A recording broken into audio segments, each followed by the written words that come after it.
On this episode of Star Trek Universe, we are catching up with the news, and that's what I got. I forgot I wrote intros for these. Uh-oh.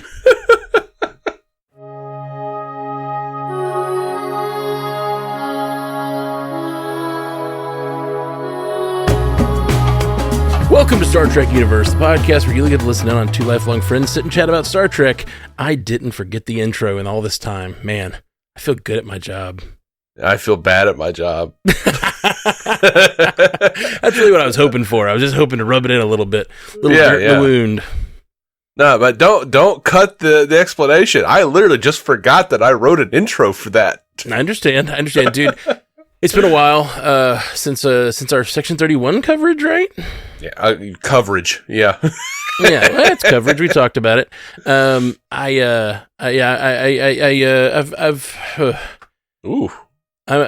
don't know. I've missed Star Trek. I'm mad about it. There's some political stuff going on. I'm going to save it to the end because I'd rather talk about the fun news first. But we'll talk about that at the end. But I'm so torn and excited and mad at Star Trek. And not really mad at Star Trek. I'm mad at Paramount. But yeah. So let's get into the fun stuff. Sure. We got a trailer for Brave New World. Strange New Worlds? Strange New Worlds? Sorry, man. I got it confused with my Marvel stuff. Brave New World we just covered. They're also there's Brave New World, but then Marvel's also doing Brand New Day, and I've been getting those mixed up. And there's another Brave something over on Marvel too, or anyway. Well, they changed the name of the Captain America movie so many times, so like I kept getting that confused. New World Order, Brave New World, Brand New Day, and now we got Strange New Worlds. I'm like, what am I gonna do? How does my brain hold on to all of this? Yep, it's a tough one, man. I get it. Mm-hmm. Well, so what did you think of the Strange New Worlds trailer? Well.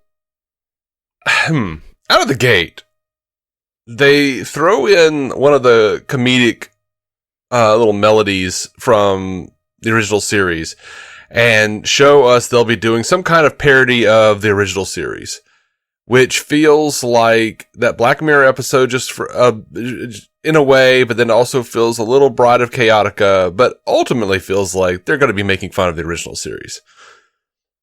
Oh, interesting. I didn't get it that they were going to be making fun of it. Really? Yeah. I highly doubt they're going to make fun of it. I mean, like, they may make fun of elements that we would make fun of. Sure. But I think they're going to be doing... And do. They said in the thing, and it is weird, like, I don't love this direction of Star Trek. It feels like Star Trek's eating its own tail a little bit. Yeah. But what they said in there is, like, we're going to show this world a picture of their own culture through a science fiction thing. So it sounds like they're somehow providing a TV show for a world to try to teach them something, which has its own, there's all kinds of implications of that and issues that I think is weird. But to me, that sounds like a very loving send up of the original series. Like, maybe it'll have the sort of silly stuff in there, but like, I also think it will be like a loving thing for like what Star Trek is for, like what Star Trek does for society in a way, which is also a little too meta and eating its own tail, a little up its own ass, if you will. What did I miss? Where did you get all this stuff about them, like making a TV show for another society? There's a line at the beginning. There's a line at the beginning of the trailer. Here, let me play it and tell you exactly what the line says. And maybe I'm expounding on what that line means. I want to give audiences a reflection of their own world through the lens of fantasy. You know, science fiction. All of that with weekly space adventures. Let's hit it. And then it shows them all in costume, looking like they're shooting the original series. And I think they're going to do some sort of like... They also show a holodeck at one point in this thing. They do, yeah. So I'm really wondering if they're going to be like on a holodeck and trying to make a holo show for some culture to teach them about space travel or teach them about science fiction, something like that. Like, it seems there's also a later line in the trailer where they say something about it's that type of show, and it's like, what are they? They're so talking directly about the show itself. I think they are going to be making a show within the show. And I don't love that, but I think that's what they're doing. I just took that absolutely, so much so that I ignored it. I took that as they are talking to us because it's a teaser trailer, and they love to talk to us as the audience because they're like really just placating us and being like, we're making something special because it's about an optimistic future. A little. Oh yeah, no, I think that they're doing that. Yeah. But they're doing it in character on the show, which I don't think is necessarily better. But when we do see the holodeck grids, I believe that is for that crappy murder mystery thing they're doing. Yeah, no, I agree. I just wonder if they'll use the same technology. Like, let's say they encounter that technology on one world for do a murder mystery, and then later they're like, hey, we could use this to teach the society. I don't know. Maybe I'm wrong. I may be completely wrong. You may be right that line is about whatever. But them sitting on the bridge of some sort of ship that looks like original series, but it's not Earth. It's some different world. You know? Or maybe they're just in a like maybe that murder mystery episode also they encounter, maybe they also do another program and it's this thing. Yeah. I don't know. I just think they're going to be doing some meta shit with, you know, Star Trek and what Star Trek means and how they're trying to use Star Trek, like methods of Star Trek to teach an actual world something. I don't know. Maybe I'm wrong. Yeah, maybe. I don't know. But you know what? I will say this. I'm a little done. I know they shot this like a year and a half ago, whatever it was. I'm a little done with the murder mystery episodes. The Office, Mythic Quest, Frasier, like everybody's doing a fucking murder mystery episode. I don't want to see it. I'm tired of it. Oh man, but the one on Mythic Quest was really good. It was really good. It was so good. It was so good, and it landed like the ending was so nice. I don't want to spoil anything, but if you watch Mythic Quest, go watch Mythic Quest and see that episode because I hate that it got canceled. It's really good. Is it over? Yeah, they're not doing something to close it out, like a final season or something. Well, they went back and changed the final episode to have a different ending. Oh, maybe I've already seen it then. I think I've seen all the stuff that's out. Okay, maybe not. Well, they released the original ending, ended on a cliffhanger, and then when Apple canceled Mythic Quest, they went back and shot an alternate ending and put that on instead of the original ending. Oh, wow. Okay, cool. I'm going to go watch that. That's cool. You know what I am getting a sense of with this Strange New Worlds trailer? It seems like Kirk is going to be a lot more involved. And with Kirk and Scott being there, and there's that line with them like, hey, we're a good team. We work as a good team or whatever. Because Kirk is going to meet every member of the TOS crew at a bar drinking. That's what he do. On the Enterprise, yeah. That's what he do. There's a lot of drinking on the original series. Me and Effie's review series were just like, my God, they drink a lot. Well, I have a feeling we're going to get, and this may not be what we want because it's going to conflict with various things from, you know, canon, and if we're talking about whether this is prime timeline or not, it seems like it's not. So, but it does seem like we're kind of getting the building of the crew. You know, the 2009 Star Trek, we saw this like, hey, let's build the crew in an hour and a half or whatever, 2 hours. And it felt rushed, and we all knew it felt rushed, and we were all like, well, it was fun, but like way too overwrought. Like, we're kind of getting an opportunity on this show to see an alternate version of how that crew could be built and how they could have and get to know each other in different scenarios and sort of build the crew. And I have a feeling we're going to end the show, if it lasts long enough, with like that crew knowing each other and like knowing how Kirk met McCoy or whatever, knowing how Kirk met Spock. Oh, we know how Kirk met Spock, but yeah, like all these things, you know. Yeah, I think that's absolutely what they're going for. And Akiva Goldsman said that they would run it into 10 years, right up into the original series if they could. At the same time, you know, people who have watched the original series know that you know, at the beginning of that, like, production-wise, half that crew isn't even there. And sure, it takes the full first season for them to get to know each other and to really start acting like a crew. And like, it's written that way. Like, it's written like, you know, Kirk and Spock have their differences. Kirk and McCoy have their differences. Kirk and McCoy are friends, but they don't always agree with Spock. And they don't know all everybody. It's like we already got them getting to know each other. It's not a thing we necessarily need. But yeah, this is like, it does, like, almost everything in the show goes against the canon of the original series. So yeah, exactly. So I guess I'm not worried about that at this point. I enjoy this show a lot. There's some of my favorite episodes of Star Trek in the last decade have been on this show. So I'm embracing it. I'm enjoying it. I am just trying to give myself like all the space to enjoy that and like let it be what it is. And if I'm looking at it that way, as like, they tried to give us Star Trek babies in 2009, but it all felt rushed. That was our biggest complaint when we talked about it back then. And now we're finally getting like up to 10 season series where they're going to give us Star Trek babies and they're going to like actually build the crew. And that's kind of cool. I'm digging it. Even if it's an alternate history. It's not like altogether a terrible show. I like big portions of it. Yeah. And I'm surprised you would even say it like that it's not an altogether terrible show. Is that how you're feeling? Is it feeling like even close to a terrible show to you? We get like 10 episodes a season? Yeah. And there usually feels like there's 2 or 3 that I'm just like, this is utter garbage.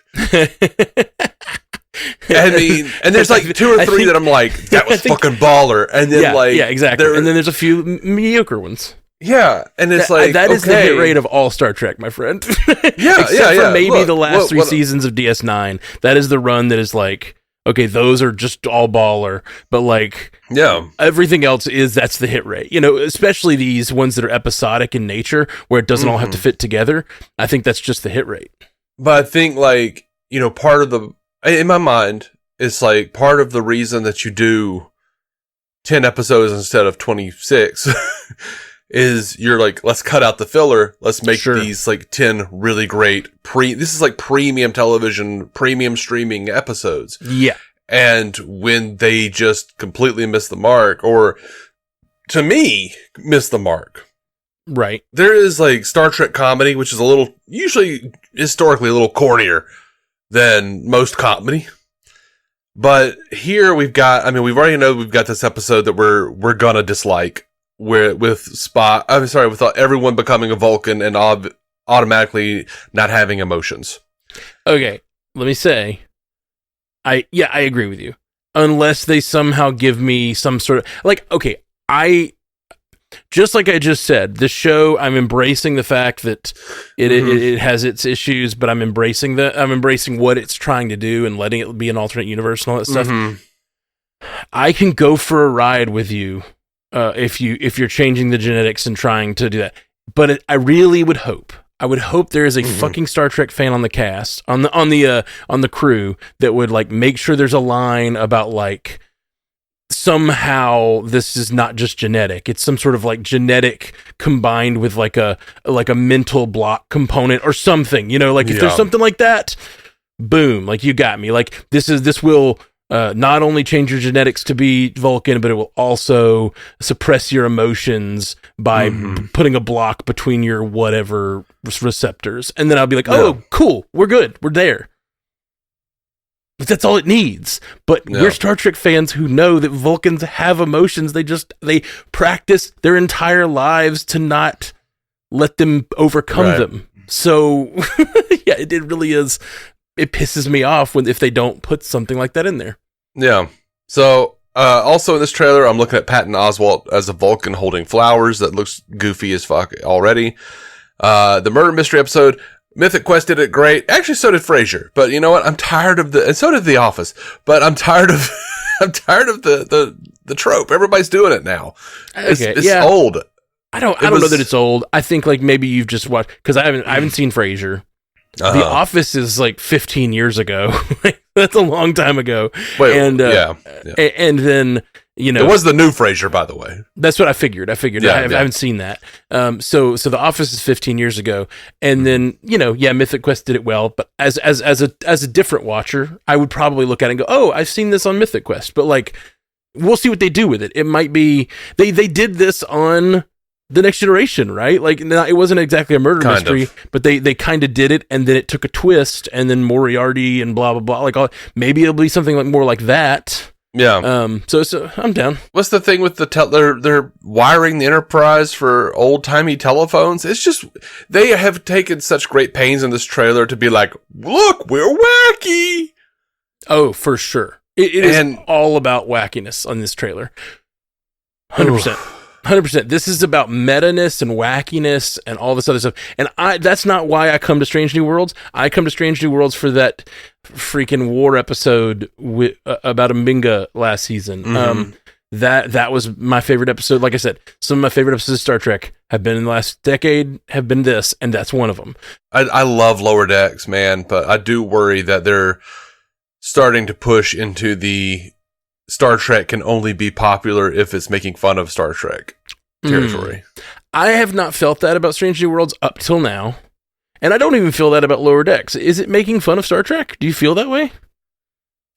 It's a parody of Star Trek, 100%. I feel like it does have parody elements of it, but I think like certain people in charge don't quite get the difference. You see what, you know what I mean? And I can't help but feel like Akiva Goldsman. I'm like, yeah, beautiful mind. Yeah, he's won Oscars and shit, but also fucking Batman and Robin. Mm-hmm. You know, like, I've seen that dude do great. I've seen that dude do shit. You don't want the Schumacher treatment of your Star Trek. Right. And I don't, you know, I hear the way he talks about like, oh yeah, we just want to body check canon and we want to, you know, do this and this. I'm like, you're just like a fucking hack, dude. You'll do like, and if you like look back at the last couple of years at how much work he's cranked out, not just on Strange New Worlds, but like in writing movies and stuff. And you're just like, how do you even like give any fucking consideration to anything you're writing at all? Like you have to just be like cranking it out like you're some screenwriter AI. And I think that's what he does. Like, I think that's just his job. That's his business. So, you know, I'm not feeling great about it right now. And it also doesn't make me feel great. We've got like Rhys Darby over here is what looks like Trelane. I never need to see Trelane again. I hope to God it's not Trelane from Squire of Gothos from the original series. I don't know. And they are currently in production on season 4. Mm-hmm. And it's just like, I mean, I want it, I guess, fast, but Jesus. Oh yeah, that's not to me. That's not a problem. How long has it been since? I want them to be on a yearly schedule. Mm-hmm. Like that's what we need. That's what we need to keep people's interest in Star Trek. Especially if you're only doing 10 episodes. We come from a world where we're doing 22 episodes a year, and it was on, you know, a fall to spring to summer schedule. Like it was always coming on, and that was the heyday. And like, if you're only going to do 10 episodes a year, do not give me this 2 or 3 years between seasons. Like that is does not keep my interest as a fan. When it comes back, I'm like, what is this show about? Like I'm not much of a rewatcher. So like after 2 or 3 years, I'm like, I don't remember what the storyline is. You know, like I'm not tracking it. It takes me a few episodes to get back in, and I just need. Like I'm down with them continually making Star Trek. That's great. You should be able to make. Right. You should be able to make 10 episodes a year and make them good. And I guess I feel differently than you. I don't feel like there have been as many shitty episodes of Strange New Worlds. There have been episodes that aren't my favorite, obviously, because I only have my favorites. But like, there's for the most part, I'm like, yeah, these are all fine. And sometimes they're a little derivative because they're trying to do a thing that's been done. And some of that is just because I'm such a sci-fi fan that I've seen it all. And it's hard to do something new. And that's why episodes like, what is that war episode called? Because I want to remember. Is it Fog of War or something like that? Under the Cloak of War, I think. Under the Cloak of War, yeah. That's it. I knew Fog, Cloak, you know. That was well, yeah. That's what it is. Like Fog of War and Cloak of War are the same thing, same concept. Right? Am I wrong? I know that not. They're the same metaphor. They're different metaphors for the same concept. I'm like, you wear a cloak, man. You don't wear a fog unless it's a London fog. What weird, like, vaudevillian joke you just made. Just adjust your tie afterwards.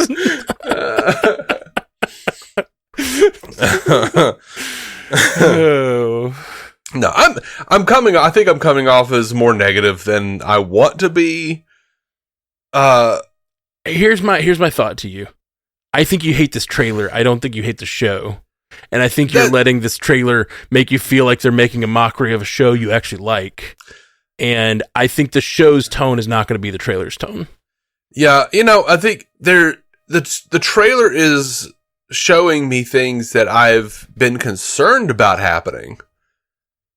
I feel like it's gone a little more. That's one of the weird things about Strange New Worlds is like we've only seen 2 seasons, and I feel like we're like 4 or 5 seasons in, and that's just not the case. I kind of think that's. I think that is a credit to that. It is a little more like prestige television than you're giving it credit for. Yeah, in that like the characters are built. Like they did a good job of building a full crew of characters. Like some of them you don't like. But but they have done a good job of. I don't feel like there's a crew member I don't know who they are, and there's more depth to be plumbed on every one of them. There's a good direction to go on every one of them. I'm looking forward to learning things. Like I feel really good about the show. I feel like other Star Trek shows, you can give me 22 episodes and you only focus on 2 characters or whatever, or 13 episodes. I think. Discovery is an example of that. Like you can really, really build the Burnham character, but not really work on the other characters for 13 episodes, and have them be way thinner than I feel like Strange New Worlds has done in a shorter time. I've been watching a lot of TNG and DS9 off and on the last couple of years, and they actually do a really good job of zeroing in on most of the characters over the course of all those episodes. Now a lot of them are, I don't like the Troy episodes. I just don't. Right. Well, when you give 22 episodes to a thing, you have time to. You're gonna give 1 or 2 episodes to every character. Like you need to kind of make it through. Like, what do we want the Troy episode to be this season? What do we want the Riker episode to be this season? Yeah. But when you're given 10, it's harder to build an ensemble, and they've done that. And I think that's a really solid thing they've done. They have. There are choices on the show that I just don't care for. I don't like the Carol Kane character. I don't like the Navigator character. I mean, Voyager, I didn't like Neelix. I didn't like Kess that much. I didn't like, so-and-so, whoever. Like, it happens on every show, so. Yeah, sure. I'm probably just being a little darker about it than I should. Yeah, I get it. I think this trailer is my hope, and I don't know if I'm right. My hope is that the exact thing you're talking about, where you think the people in charge maybe don't get it. I'm hoping that the people in charge of the show get it. Yeah, but maybe the people in charge of marketing don't. You know what I mean? So like maybe this trailer is like not what you're looking for, but maybe the show will be. Yeah. And I'm not trying to convince you to like it. I just think, I think you have liked the show before now. Yeah, and by the way, with your comment about like, so I'm also looking at the fact that like, they haven't put out season 3 yet. They're in the middle of, they're over halfway making season 4. And they just very recently wrapped on Starfleet Academy. Like, they're making more Star Trek than it seems. Like, and it's just like, Section 31, I don't even really blame that movie because it was shit. But I don't necessarily blame it because it was made at a time where they could not change the script. It was in the middle of the writer's strike. But they somehow had to smush episodes into a movie. Yeah, they had to just make that damn movie. They didn't have any other time where they could just do it. So, Michelle Yeoh, she's got a tight schedule these days. Yeah, as much as I love the idea of a Section 31 show, and now we're never going to get another one, probably. Maybe it did chart in the top 10. Yeah. All right. Well, as much as I love, that makes me scared. We're just going to get a sequel. You know what? It couldn't be worse. It couldn't be worse, especially now that we're not in a writer's strike. Yeah, that's true. Well, my point is, as much as I like Section 31, and I've always wanted a show ever since DS9. Then they were introduced. We've talked about a show. It's so funny. I was about to talk about the 2009 Star Trek earlier, and my brain almost said when we podcasted about that, and I was like, that was 10 years before we had a podcast. That's right. Just now, I was thinking about DS9 and us talking about it, and I was like, my brain almost said when we were podcasting about it, because we have been doing this for our entire lives, talking about Star Trek like this. But we just weren't recording it. We wanted that show all the way back when that concept was first introduced. It wasn't what they gave us, that's for sure. That's not what I was thinking about. It makes me upset, and I think part of it is, as much as I like her in her role on Discovery, I don't think Georgiou is the character for that show. Like, I want a Section 31 show about the, like, clandestine operators doing their thing. I didn't really need the Empress of the Terran Empire show. Like, I felt that was the show we got. And I've always wanted a Section 31 show, and now that they've made a Section 31 so associated with Georgiou, it makes me worried they're just not going to do more with it, or it'll get pigeonholed into this sort of like weird, wacky, sort of like crew full of misfits sort of show. And I think Section 31 was a lot more like buttoned up spy stuff, you know? They called it Section 31, but it wasn't the Section 31. It was Suicide Squad. This is just what it was. For sure. It was like the Suicide Squad to get sent on a mission by Section 31. Exactly. And that's fine. But, you know, the older I get, the less I want a Section 31 show. I want to know less about Section 31. Well, I don't need everything to be revealed, but I guess like maybe I just want them more in the series here and there, you know? That might be all I really want. Because I just love the concept, and I always want more of what I'm intrigued by, and sometimes that's not the right answer. But I think it can be. You just have to like create new intrigue, which is the hard part. Like, the hard part of any of these shows is to create something that makes you ask questions about that thing and want to and desire so greatly to know more, but not give you too much. And that is what they did so beautifully on DS9 with Section 31. And the Borg on TNG, and then, you know, you get Voyager where they overdid it with the Borg but didn't give us new intrigue. I actually think Picard kind of replaced that intrigue with the Borg with what happened, both what happened at the end of season 2 and the end of season 3, but I don't think we really got a solid answer for either, which maybe that's what we need, but I feel like it's not going to get explored, you know? Yeah. I don't think I want it to be. I don't care. I'm tired of the Borg.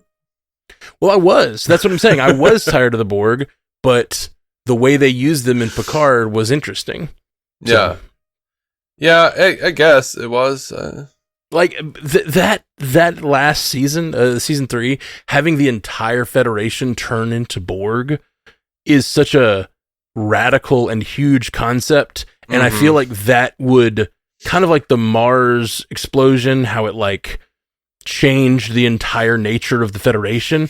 This Borg attack would do the same thing. And so it makes me want to know more about the fallout of what happens when the entire fleet is taken over and so many people are killed. And, you know, it's their big dramatic event.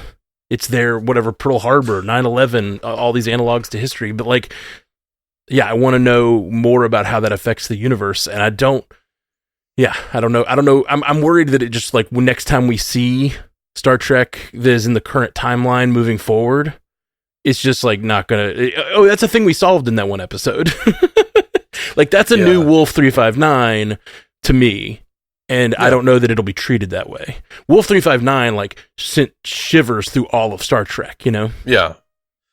I think I'm interested, I guess, loosely on that. Based on I could deal with that. I would like to. I'm actually more interested in the alternate Borg from season 2, the Jurati Borg Queen. Me too. What her group are doing. And I fully expected that to get answered, especially once we knew the Borg were so in season 3, and then it just didn't. And now I'm left with this, like, I'm very intrigued by the Jurati Borg. I'm very intrigued by what happens after this new Wolf 359 situation.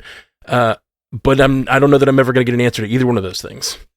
I think the fun part is, you know, you you can bring a whole bunch of stuff into the universe, but you got to leave some stuff for other writers to pick up, some juicy tidbits if they want to. I think it's important. And I think also Terry Matalas was thinking, clearly hopefully I'll get to do Star Trek Legacy. And he still might be able to tackle some of that stuff. But the longer it goes, the less likely it is. Just the crew keeping the actors together, or the less likely it will be what we want it to be, which is a continuation of what was happening right there.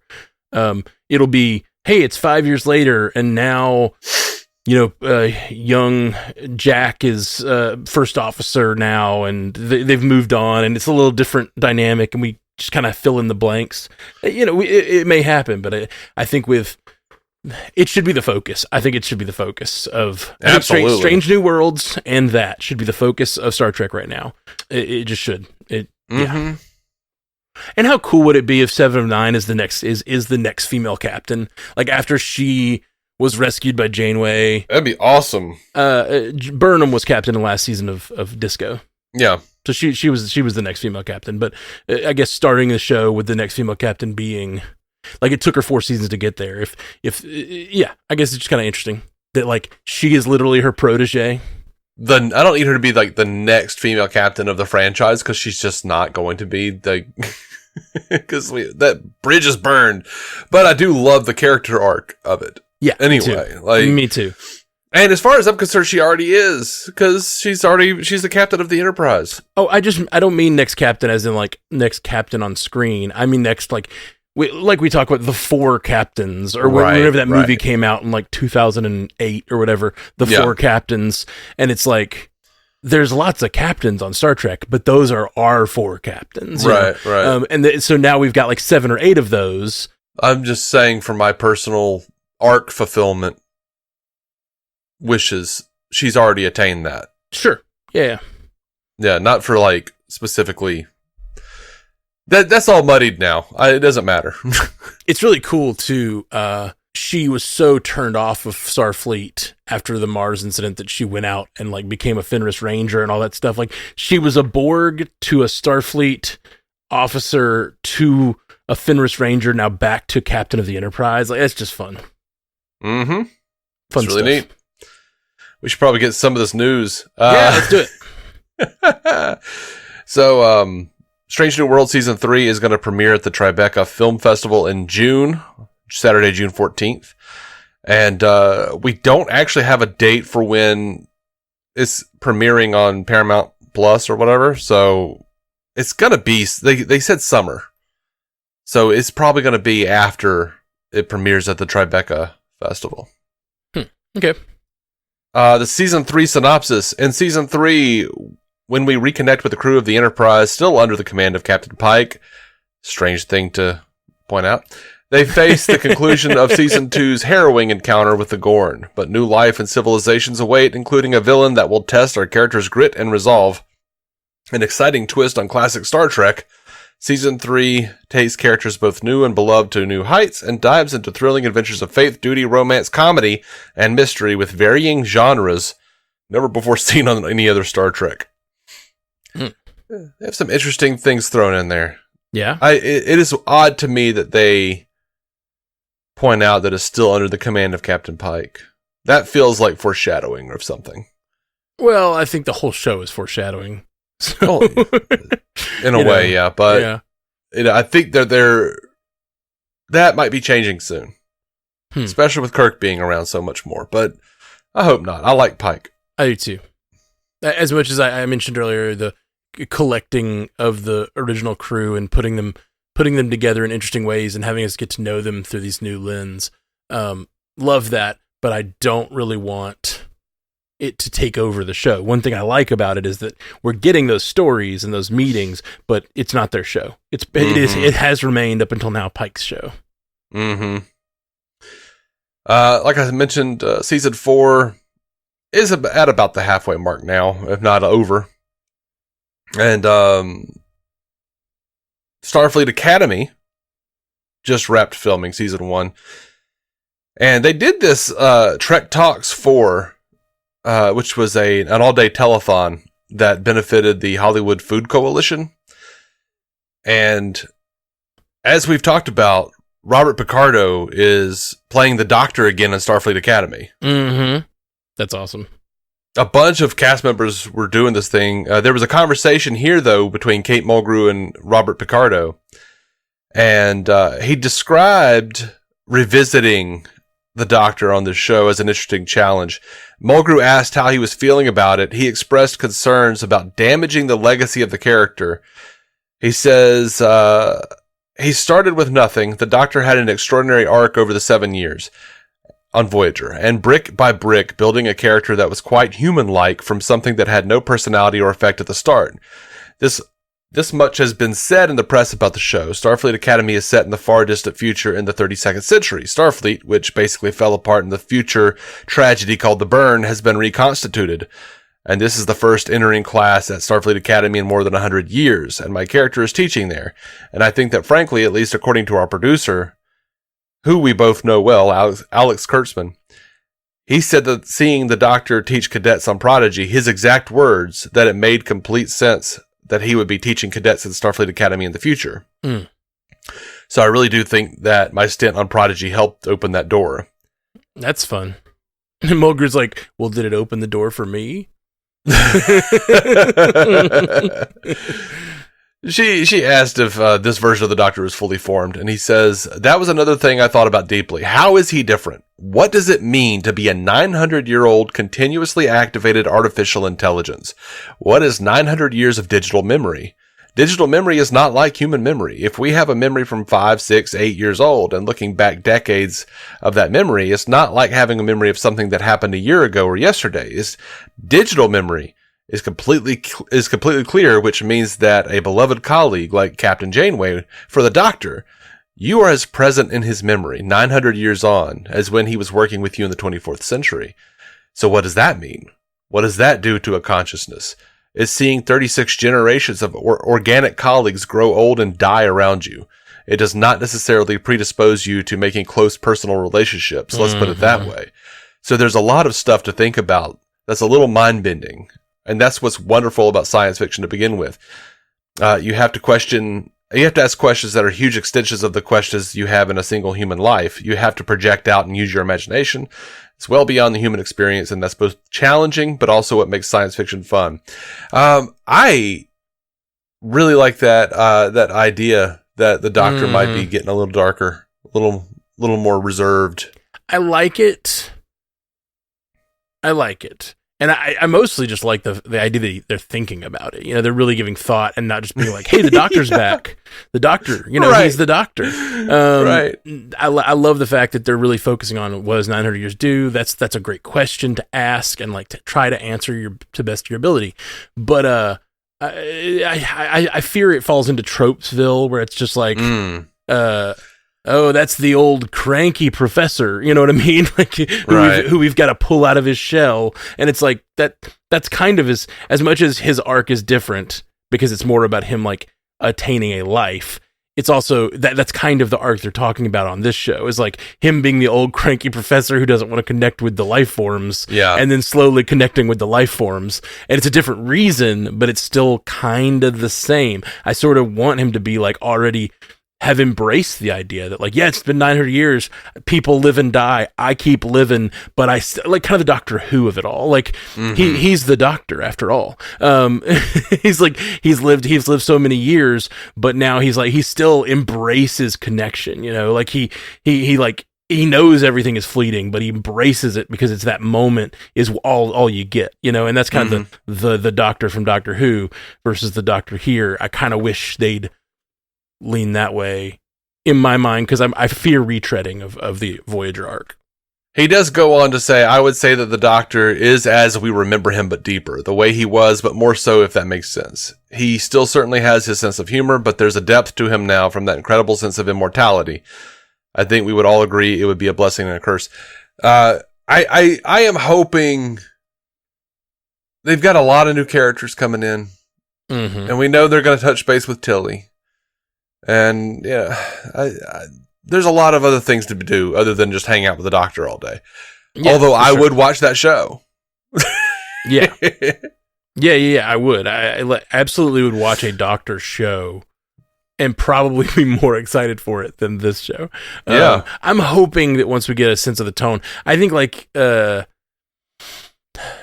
fact that it's set where it is and it's an extension of Disco, it kind of gave us, a bad taste in our mouth or something, that like it wasn't going to be the kind of show we're looking for. But I mean, Strange New Worlds is also an extension of Disco, and it is kind of the show we were looking for in a lot of ways. In a lot of ways. So who knows?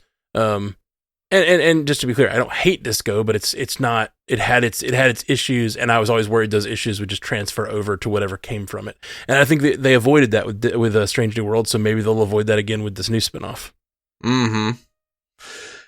So here's a little weird spinoff that we don't talk about a whole lot, and well, we don't want to talk about anything a whole lot anymore. We're still here. Please listen. The Star Trek Con show. You remember it was called SETI Alpha 5 at some point? I remember it was going to be a miniseries. Yeah, they're talking about it. Are they talking about more than a miniseries now? Well, no. It's just that we've already talked about that. They've changed it over to an audio drama series. Oh, that's right. Yeah. But it's been renamed Star Trek Con. Okay. And it was based on a story by the Wrath of Khan and Undiscovered Country writer-director Nick Meyer. Mm-hmm. And Star Trek authors Kirsten Bayer and David Mack wrote the series. We know that it's 9 30-minute episodes. It's already been produced. It's already been recorded. They're in the editing phase now. I'm really excited. Have you seen who they got to play Khan? Mm-mm. It is who I said J.J. Abrams should have picked from the damn beginning. Naveen Andrews. Who? Naveen Andrews. Wow. Saeed on Lost. Oh, cool. Very cool. Yeah, I see that. I totally see that. And yeah, that's great. Oh, that's great. And we know Ren Schmidt from For All Mankind is voicing Marla McGivers, his wife from Space Seed. They do have a full cast. We don't know who they are yet. But David Mack says that they'll be announcing that in the coming months. He also said that Khan will be available on a wide range of streaming podcast platforms. And CBS Studios partnered with the leading podcast distributor Realm, who also distributed official podcasts tied to DC's Harley Quinn and the Joker, Peacock's Those About to Die, Rise or Die, and Orphan Black: The Next Chapter. Yeah. So cool. He doesn't know if it'll be released all at once or on a serial basis. They wrote it last year. He said, "We did our best. It was a fast." That feels a little iffy from David Mack. Like, we did our best. Like, that's how you start it. He said, "We did our best. It was a fascinating challenge, learning to tell a story with only sound and dialogue and not having visuals to help carry major moments. I had to do a crash course in the art of writing radio plays." That's so strange. Like, especially after you've already planned it as a show, and then you're like, okay, how do I turn this into a radio play? Mm-hmm.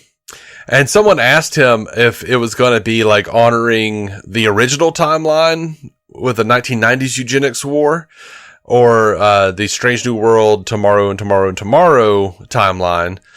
And he says, it's a direct sequel to the 1967 TOS episode Space Seed. All I can tell you for certain is that we pick up right from the end of the 1967 episode Space Seed. There are references to some of the events of the eugenics wars, but I don't think we pinned them to specific dates. Okay. Which is the smart thing to do. Yeah, for sure. Leave that stuff vague. Don't give me some vague. 5 years later, like in Spider-Man. Just why? Just why? Yeah. Here's the official synopsis. The exciting expansion of the Star Trek universe will explore the dramatic untold events that unfolded in the desolate world of SETI Alpha 5 after Captain Kirk left Khan and his followers stranded there, paving the way for the iconic clash in Star Trek II, The Wrath of Khan. History remembers Khan Noonien Singh as a villain, the product of a failed attempt to perfect humanity through genetic engineering, whose quest to avenge himself on Admiral James T. Kirk led to unimaginable tragedy and loss. But the truth has been buried for too long beneath the sands of SETI Alpha 5. How did Khan go from a tyrant and superhuman visionary with a new world at his fingertips to the monster we think we know so well? recently unearthed. The rest of Khan's story will finally be told in Star Trek Con. I'm guessing we're gonna see that there's more to him than just me want to take over. Yeah, like I'm down for it. I think like there always was, right? It was always he wants to take over, sure, but he also wants to protect his people. He cares about his crew, and if you put him in a world where all you have is him and his crew, then he's just Jack from Lost. He's just the guy trying to make everything work. Funny, it's being played by Saeed from Lost. I should have said he's just Saeed from Lost. But yeah, you get this guy just trying to do the right thing and put his people, help his people survive. And I believe it's like the destruction of one of the planets or something causes a shift in the gravity, and right? Isn't that the whole thing from Star Trek 2? Yeah. So I'm assuming that will all happen here, and he'll have to figure out how to deal with it, and he'll lose people, and he'll blame, and it'll end with him waiting to blame Kirk and get his revenge. Yeah. I'm definitely interested to see what they do with it. Yeah, for sure. That'd be fun. So, as I mentioned, Star Trek Section 31 for the week of January 20th through the 26th did release of the top 10 streaming charts for Nielsen. And that means it did pretty okay. Yeah. Despite being...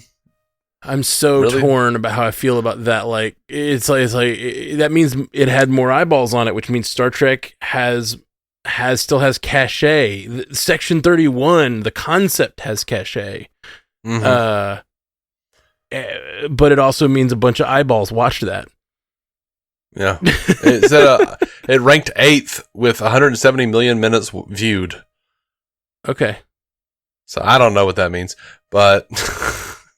We don't know anything really. Like, this is the Nielsen streaming charts is the best indicator we've actually given, because none of these streaming platforms, want to actually let us know anything. Yeah. Back in the day, you'd watch a thing on television, I guess to some degree now too, but it doesn't mean anything because of next day numbers. But, I remember like looking up the things the next day and being like, oh, what did the new episode of Blah-de-Da do? Oh, that's a dip. You had actual reports. Yeah. About how it was doing worse or better. So part of that all day Trek telethon. By the way, I'm putting up, it'll be in the show notes. There will be videos to this Trek event where all these actors and stars were talking about it. But, Sonequa Martin Green was talking about, how they were denied a 2-hour finale movie, and the moderator Tamia Harper of Sci-Fi Sisters asked about the finale, and she said that she was having a debate whether she wanted to give the pretty answer or the honest one. She went for the honest one. She says, I remember from the moment we found out that the show was going to be ending, and we were in talks with Paramount Plus about how we were going to wrap the show, what they wanted was an additional episode to really be able to touch everyone's stories, to really be able to close this out. We were not able to be afforded that. So they said, it's not going to be an actual episode. It's not going to be, I think what Alex and Michelle originally wanted was a full 2-hour movie finale kind of thing.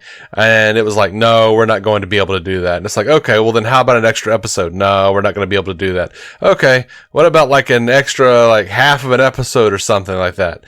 And what they ended up was giving us about 12 pages. Closed it up in 12 pages, right? I feel like that's how long the coda was. It couldn't have been any longer than that. I feel like it was really short. I remember being really sad when I found out that, because suddenly our options were very limited of what we were going to be able to touch in that short period of time. She said she tried to come up with something that would include everybody without costing a lot of money. I had all these dreams and visions and ideas about like, how about all of us are in a white room and we're talking, we're in a dream space and it's all of us and we have this amazing conversation. We reveal things that haven't been revealed before. But, they had to do with what resources they had. She said, Alex and Michelle have said this. We'll keep saying this, that we're grateful that they gave us this because they did not have to. And this is not always the case with shows. So we did get to close up and I'm so grateful for that. I'm pretty happy with what they gave us. Yeah, me too. I feel like what she's describing there is like a little navel-gazy for how a finale should feel. Yeah, a little bit. I mean, it would be cool, I guess, to have a big 2-hour finale or even an episode, but for sure. But I think like what she's describing is like end the story and then give us a bunch of pages to close the character arcs. And like, no, that's not how stories work. Like you have to end the story arcs within the scope of the story. Like you don't want to. It's nice to have, like, I think of what she's describing right now. It reminds me a lot of the finale of Agents of S.H.I.E.L.D. Did you ever see that? Yeah. Last episode of Agents of S.H.I.E.L.D., they're all around a table talking, and it turns out they're actually transmitting into this little room where they're all having this discussion. It's sort of like, it's nice, but it's about 4 minutes, and that's all you need of that kind of stuff. Yeah. Like, you want the actual story arcs to end and to be tied to the final conflict. You want people to make decisions in the final conflict that are revelatory of their characters and take their characters to the final stage that they're going to be, and then give me a coda. That's wonderful. But I think what they gave us is the kind of coda that is appropriate. And I don't need a 2-hour, unless you're going to introduce a whole new adventure for them to be on. I don't need 2 hours of them discussing their feelings and having conversations, Mm-hmm. Yeah. Which I don't think that's what she's implying. She's just implying that was one version as they were paring it down, that one version was them in a white room discussing all this stuff. Right. So they did CinemaCon a few weeks ago, and where everybody gets up and presents to the theater owners and shit. Paramount Pictures said nothing about any Star Trek movie. So okay. They announced one last time, but that didn't happen. Right. Sadly, though, the guy that co-wrote the first 2 of the Abrams movies passed away. Oh, Roberto Orci, Alex Kurtzman's writing partner. Yeah. Back in the day, he passed away at 51 after a battle with kidney disease. That dude was really like, I don't know anything about his personal life, but that dude was a fan, and I talked to him a few times, as did a lot of people over on Trek Movie. Like, he was very, very active during the production of those movies. He was very active in the comment sections and would respond to people, and he's always very kind. So it's a shame. Yeah, his body work is really wonderful, and I never spoke to him or got to talk to him like that, but I just think he clearly was a fan of all of this stuff. I mean, Star Trek, of course, Fringe, and even Sleepy Hollow is a show I really like. So he's involved in a lot of good things I really enjoyed. So always sad to hear. Yeah. Also sad to hear that William Shatner is saying that someone is talking to him about doing more Star Trek. And oh man, I thought like I'm going to end the episode on a bummer, and I chose the William Shatner news instead of the Bob Orci. Why did you think I want to end the episode on a bummer? That's such a weird instinct. That's what I always do. Hey, but then that was your instinct too, because you were like, "I'm going to talk about the political CBS stuff at the end of the episode." Yeah, I just didn't want to ruin the vibe with my anger up top before we talk about the more in canon Star Trek stuff. Yeah. But yeah, that's also a bummer we can talk about here. But no, whatever. It's been what? When did Generations come out? Like 2000? 94. 94. Woo! It's been 30 years. So yeah, he's forever Kirk. His body exists in some framework in that Section 31 facility or whatever. So like whatever, bring him back, do something.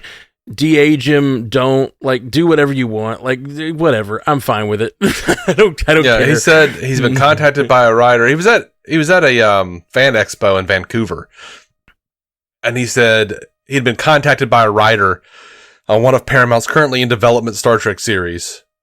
He says, quote, "I have been asked to come back as Kirk so many times. If Kirk is going to come back, it has to mean something. It has to be the show. But I was so impressed by this writer, so I said, let's talk after I'm done in Vancouver. So I'm awaiting a pitch to make it the show. It should come on Monday or Tuesday." And that was a few months ago. So, and what he means by it should be the show. He wants to do Star Trek Kirk. Yeah, for sure. Yeah, 100%. He doesn't want to be like on an episode of Star Trek. He wants a show dedicated to him. It's pure, narcissism. It has nothing to do with what's best for Kirk as a character, or like his legacy, or it's just he wants his own show, and he wants to get paid well for it, and he wants to have the accolades of having a Star Trek Kirk. Yeah. Yep. I don't know how you do that. Like I said, his body's sitting in cryo somewhere. Like, who knows? We've read wonderful books where they brought him back. Let's see what they got here. I don't know. They really weren't that wonderful. I think. Loved I think them. we were young. Are you sure? I was 13 and I loved it. I just ate them up, man. I agree. Oh yeah, me too. They probably weren't wonderful, but like I think about that. What was the thing? There was something I was talking about earlier today, and I was talking about how much I loved it, and then I thought about it, and I was like, that's probably a bad show, but I loved it so much when I was 13, and I'm spacing on what it was. But the shows are made for. Oh, I know, it wasn't 13; it was like 6 or 7. I don't know how old it was. Somebody was talking about the Schumacher Batman movies, which we mentioned earlier on the episode. Yeah. And I was just thinking how much I loved them when they came out, even though they were bad. Like, they're bad movies. Yeah. But when I was 13, or I wasn't 13. How old were we when those movies came out? You probably know. Like 10? Let's see. We would have been in 11 and 13. 11 and 13. Wow. I'm surprised. I think Batman and Robin, I had such fond moments watching that movie when I was 11. I think less so with Batman Forever. It came out in 97, so we would have been 12 or 13. Okay. I loved it. I loved it. Just, there was a new Batman movie, and like the Riddler being played by that was Jim Forever. Carrey. That was 95. That was Forever. Yeah, all that stuff. I was into it, And looking back, those movies are bad, and I probably knew parts of them were bad at the time. But like when you're that age, you watch stuff. It's made they telling Schumacher like these are movies to make for kids, and we were kids, and I loved them. You know what? We recently went back and watched Batman Forever, and we haven't recorded our review yet. But Val Kilmer passed away. He was Batman in Batman Forever, and it holds up pretty well. Like Jim Carrey's a lot of fun. I think Jim Carrey was a great choice for that role, and like. It's a different version of the Riddler than I'm used to or whatever, but he kind of created his own thing and did a really great job with it. Well, he did his own version of Frank Gorshin's Riddler from the 1960s Batman show. Sure, yeah. It's not like the calculated. I mean, he's kind of calculated, but it's not like the dark character that John Glover did in Batman the Animated Series, right. or Paul Dano or whatever his name was did on the Batman. It's just so over the top. It's a Jim Carrey character. He's not that far off from Ace Ventura. You know what I mean? He's just kind of Jim Carrey, and it worked really well for me in whatever year that was. I mean, it's not like Oscar material or anything, but that Batman Forever holds up a lot more than Batman and Robin. Batman and Robin was just trash. It's fun, but it's trash. It is really a toy commercial for sure. Yeah. With Forever, you could see that there was a struggle. They wanted to do darker things, and Warner Brothers was scared that the same thing was going to happen with that movie that happened with Batman Returns, which is, the Penguin's going to bite somebody's nose off and sexually assault Catwoman, and children will be afraid of the McDonald's toys. Pretty terrible. Actually, yeah, looking at them, I kind of blur those two together. I have rewatched them maybe 10 years ago, but I kind of blur those two together. But yeah, I really do I'm getting them backwards. Forever was first. Yes, that's right. Oh, that's why. Okay, I like Forever more. I kept saying I like Batman and Robin more because I was mixing them up. I like Batman. I like Batman Forever. I have really, really fond memories of that one. Batman and Robin less so. I'm looking at it and I'm like, I don't think about any of the Bane or Poison Ivy or Mr. Freeze stuff as like memorable or no. And maybe that's because I was getting older, or the movie, like you said, is just more trashed than Batman Forever. But I just remember like Batman catching Robin or whatever when they're like falling into that thing that Two-Face has or whatever, some sort of big silo or whatever. And it's like, that's like, I remember them catching each other's like forearms and feeling, it's like early on feelings of like the Captain America in Endgame or whatever, like the standing tough, being friends, fighting side by side stuff that like, 11-year-old Matt loved. Right. And, what I remember most is, now I just watched it, but like, and for the first time, I'm just seeing how like, more and more the Riddler is becoming, as the movie progresses, he becomes more and more queer coded. I just had never really paid attention to that before, but I was just like, oh, he's just borderline full on drag at the end of the movie, which is crazy. I never like caught on to that, but he's just so Jim Carrey, and he's like got at the end of this movie. It's one of the things I remember, and have for years, is he's wearing this, like, his jacket has like light up, question marks on it. And he like does this little like hippity skip over to Chase Meridian, and is like, and like turns on the jacket and it's like lighting up, and he goes, like the coat, it keeps me safe when I'm jogging at night.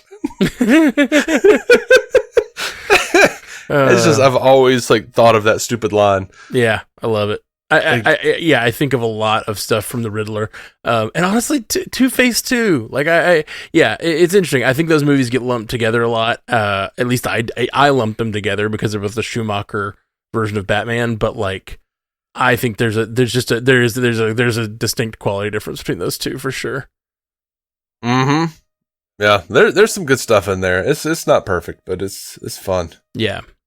Anyway, we were just discussing that earlier this week, and I was thinking about how like that movie's made for kids, and I was a kid and I loved it, and like, if they made those books that to bring it back, that William Shatner wrote in quotation marks, which was really the books that Judith and Garfield Reeve Stevens wrote. Yeah. They're books that I absolutely loved when I was that age, and and I mean, like, if nothing else, they were like the kind, to me, that was my like Harry Potter or whatever. Like, they inspired me to read when I was that age, and I loved them, and I read them voraciously. Like, I read every one of them, like, as soon as they came out, for a while. Their continuity is impeccable. Yeah. They the way they weave episodes that were standalone for decades into like, oh, well, this was connected to this and this, and it makes the universe a little smaller in some ways, but then other ways it's like, oh, that's what that meant. That's awesome. Yeah, it's a lot of fun. All right. Well, that's the last piece of news you had? Yep. I just want to yell at CBS for a second. I said I was going to talk about politics at the end, and I'm going to. I'm really mad at CBS. They settled a lawsuit with Donald Trump that, like, is just an really unforgivable thing to do. I understand why they did it, and it's just Donald Trump is putting the screws to them, saying that he's not going to allow them to do their merger. This is all behind the scenes shit. So who is knows? It the merger with Paramount? Or what is it? Yeah, wait, CBS is Paramount, right? I don't know. I don't know what the deal is. I just know the parent company of Star Trek. The parent company of Star Trek is looking for a merger right now. That is looking like they're going to do a merger. So, and that's sort of the supposition. That's more. The point is, 60 Minutes had a lawsuit against them saying they edited an interview with Kamala Harris.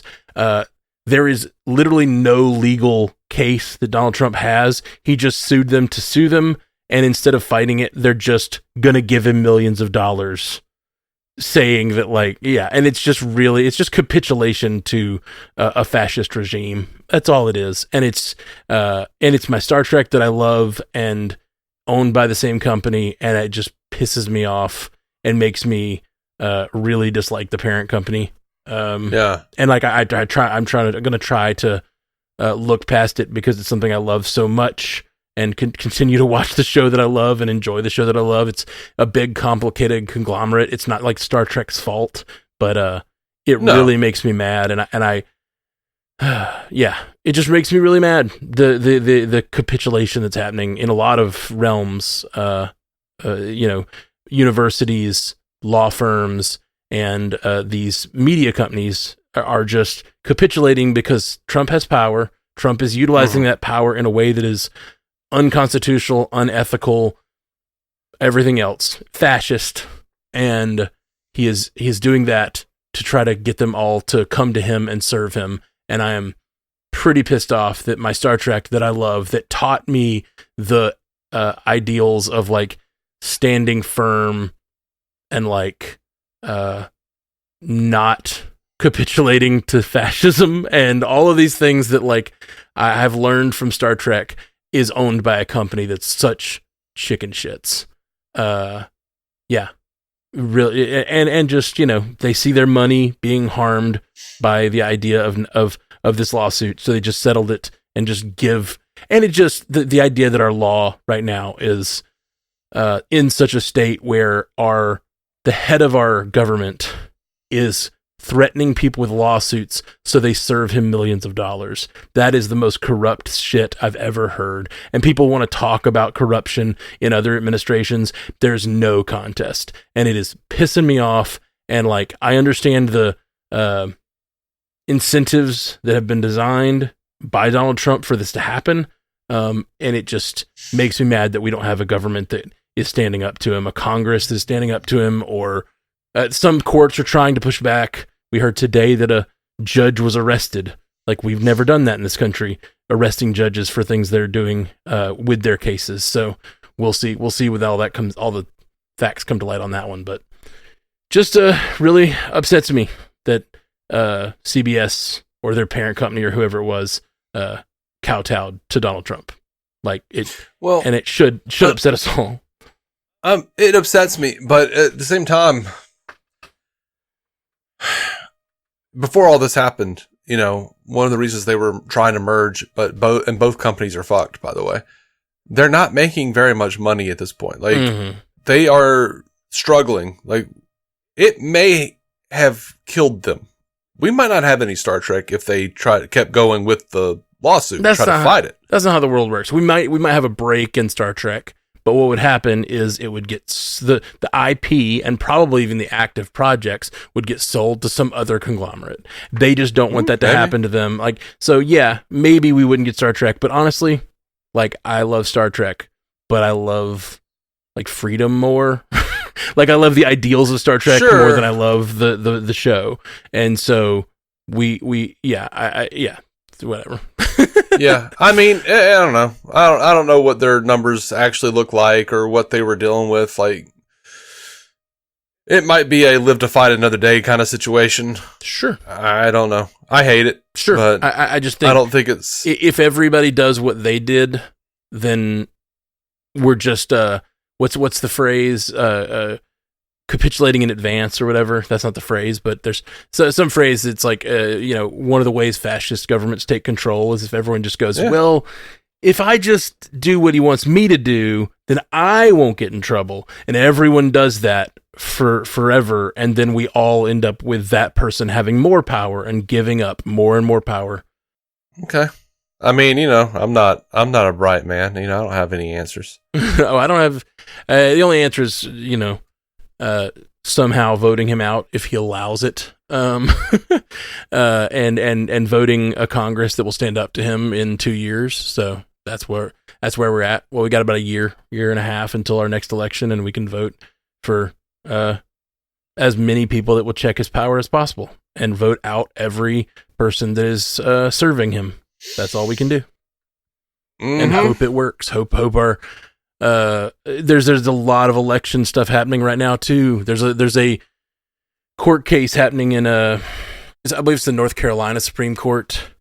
There's a lady who won the election, and then they're just contesting it, and they've contested it. They've already done recounts over and over, and now none of the recounts worked out. So now it's like a year later, and it's all been settled, and now they're coming back and they're appealing to have her taken off the bench. because they're saying that certain of the votes shouldn't have counted, and so they're looking at ballots and they're trying to throw out a bunch of ballots.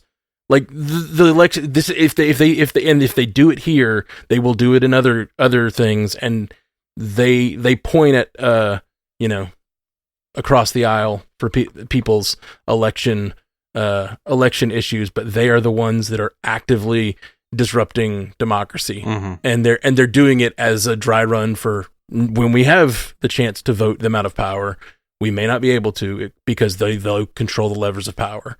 So the only way that happens if people in power and with money and power do not capitulate, and so that's why it pisses me off. Anyway, I just wanted to state that and just let CBS and Paramount or whatever this merger, whatever the parent companies are, I don't know the structure of it. I just know it's the same same parent company as Star Trek, and just fucking stand up for your ideals. That's all it is. Like, if you don't have your ideals, you got nothing. And even if your company is gone, you should have your ideals, or none of us will have rights. So, yeah, pretty pissed off at the company that makes the thing I love, and that's always hard to square away, Yeah, I'm pretty used to it. Well, there's different levels of pissed. It's like, yeah, I'm often pissed at the companies that make the stuff I love because they like don't do the thing that I want them to do with the fandom, but like it's a different thing when it's this stuff, when I feel like it's a very important moment in history, and they're just, we'll give in. Oh no, I don't live in any kind of illusion that anything that like from Star Trek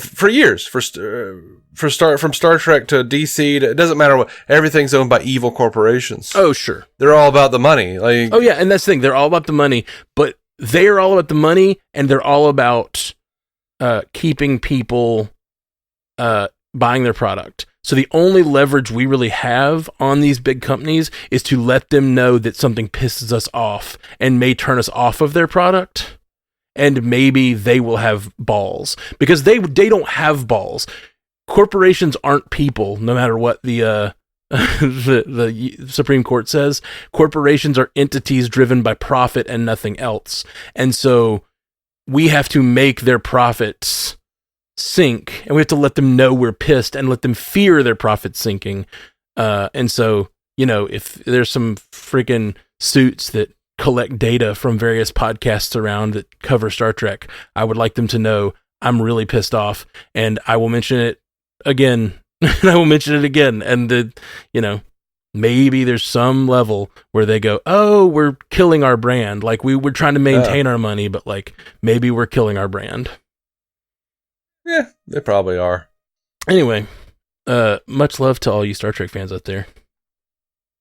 Absolutely. I just I couldn't not say something with that shit. So we will be back to talk more Star Trek very soon. Very soon, quote unquote. We probably will be. When's the next one of the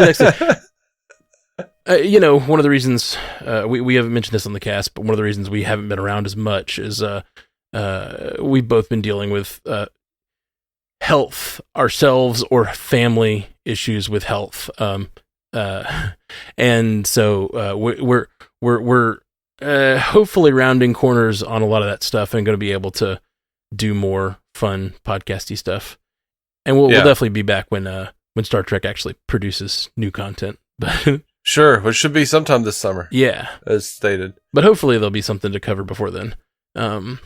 But yeah, we've had to put this on the back burner a little bit, doing the news episodes and stuff, because I mentioned it on MCU Cast, but my fiance has cancer, and we're trying to deal with that, and then not to mention all the other family stuff I've got going on. But the number of doctor's appointments I go to right now is ridiculous.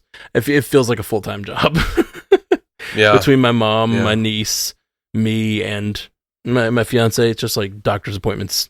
Like, it feels like every day, which just kind of eats your day, You go like sit in the waiting room, go into the thing, blah. Yeah, it's just so we're trying to get back. I'm excited to get back to doing this weekly once we get some Star Trek coming, because I do love making this show with you, and it's a good excuse to spend some time with you.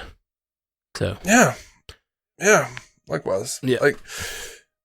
Yeah, and they thought I might have cancer, and I don't. So yeah, I'm very glad. And then there was CT scans of my chest. There were MRIs of my spine for a different thing, and but I saw the neurosurgeon a few days ago, and he said, I don't need surgery. The cutter said don't cut, so that's a pretty good sign. I have a lot of back pain. I don't know if I talk about it on the show, but I have a chronic pain. But I did find out on Easter that my family has a lot of like immunocompromised situations. Like my mom has a certain thing, and that means I'm gonna also have issues. My sister does too.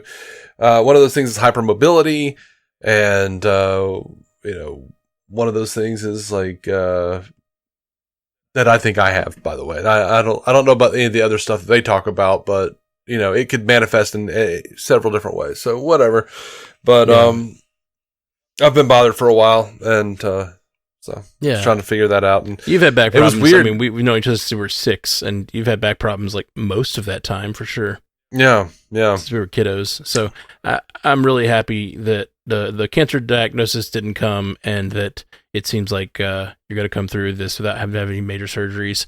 Man, I love you. And even when we were both in the middle of these cancer scares, like we were both waiting on biopsies to come back, it gave me and you an excuse to go sit and hang out a little bit. I miss spending more time with you, and we don't have to wait for Star Trek or that to do that.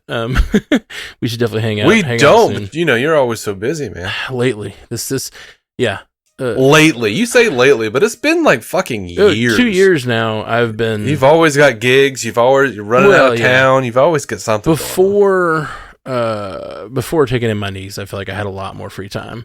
But taking in my niece and my mom was just a lot. It's just a lot. And I'm really trying to figure out how to balance my life, because I need friends and I need to spend more time with my friends. I was thinking about, me, this is not a part of my life that you're a part of, but I love board games. And I was like looking at my board game collection, like I haven't taken one off the shelf in like 2 years. And I was like, that fucking sucks. Like it's one of my favorite social times, and like I just don't do that stuff for myself anymore. So I do know that about you. Like I hate board games, and that's why I'm not a part of that life. I know. How do you spell board games, Dave? BORED. Yay! A joke you have been making since we were 15 or whatever. Yeah. Never gets old. Never at all. I'm not even sick of saying it. But yeah, I miss you, and I just miss. I need to rebalance. I've just got to figure out a way to balance all the plates and figure out a way to like still engage in the fun stuff and the business stuff that I used to do. Like I'm not gigging as much because I'm just busy with family stuff all the time. I gigged last night. It was my first solo gig since January. I used to do 3 a week. Always. Like I would never have less than 3 gigs a week.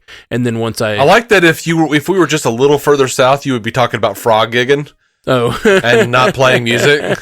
Like, man, I went solo gigging, got in my boat, went out there and just started gigging some frogs, man. Giggity. I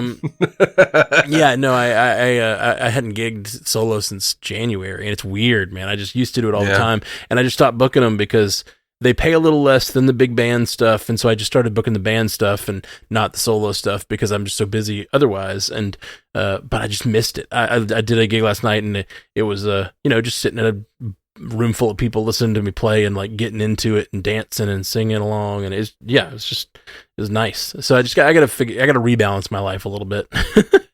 trying to figure out how to do that. I think we're getting to a place where it's almost possible. I think after we get past the cancer stuff, it'll be a little more likely that I can settle in. Yeah. And I love Paige, man. I'm sorry all this is going on. Thank you, brother. Thank you. I'd like to hang out more too. Yeah. It's not all on you either. It's I say, you are more busy than I am, for sure. Well, but I've constructed my life very purposefully to not be busy. I'm very busy, but I most of the time am flexible.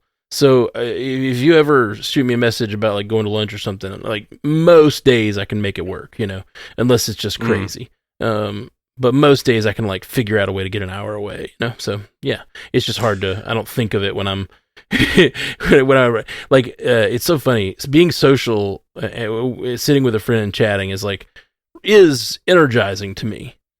It is like when I leave hanging out with you at a restaurant, like I feel energized. But after, if I find myself with a free hour and a half, which I could call you and do that, instead I generally just like collapse and just like sleep for an hour. I have a free hour and a half. I'm just going to sleep. And there's other things I could do that would like, hype me up and not make me crash out. But yeah, it just feels like, it's a hard call to make when I'm feeling so tired and burned out. Just like collapse on the bed and sleep for an hour. Yeah, I have a thing where like my brain does not, like if I have things to do that day, like if I need to go to the store, I will go do that, and then it's like that wears me out. Just being around people and having to deal with anybody, that wears me out in a way that like emotionally. Yeah. I just need to not be out in public anymore. I totally get that. So it's like I've got to try to like wrangle it in my brain to convince myself like, okay, you don't have to go get more Diet Coke today. You can just hang out with Matt, or you don't have to do this arbitrary thing that you're doing. I don't know. It's weird. Like if we hang out, it's usually because you've messaged me and said, "Hey, do you want to hang out?" and that's the case with all my friends. Yeah, pretty much. Yeah, except for Jason, who I will be like, "I'm coming by your house," and he's like, "Okay." Yeah, but that's usually only if I have something for him. Right. Well, you can always swing by here anytime, man.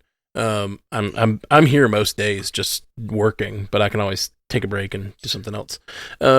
All right. Well, thank you guys for listening. We're just this show has always been about me and Dave's friendship and relationship and how it relates to Star Trek and talking about it. So you get to listen in on us actually just chatting about our friendship. There you go.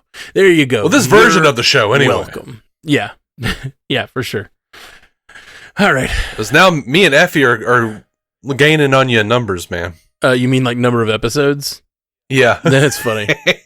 That'll be the show soon. Yeah. Oh, for sure. Like, I mean, when there's no Trek to be talked about that's new, me and you do like these very rare episodes. Yeah. All right. Well, love you, Dave. Talk to you soon. Love you too, man. Jolan True. Live long and prosper. Thank you for listening to the Star Trek Universe Podcast, a Stranded Panda production. If you'd like to hear more from David C. Robertson, check out the DC On Screen podcast or maladjusted.tv for his web videos. If you'd like to hear more from Matthew Carroll, check out the Marvel Cinematic Universe podcast or listen to his music. Just search for Matthew Carroll anywhere you get music.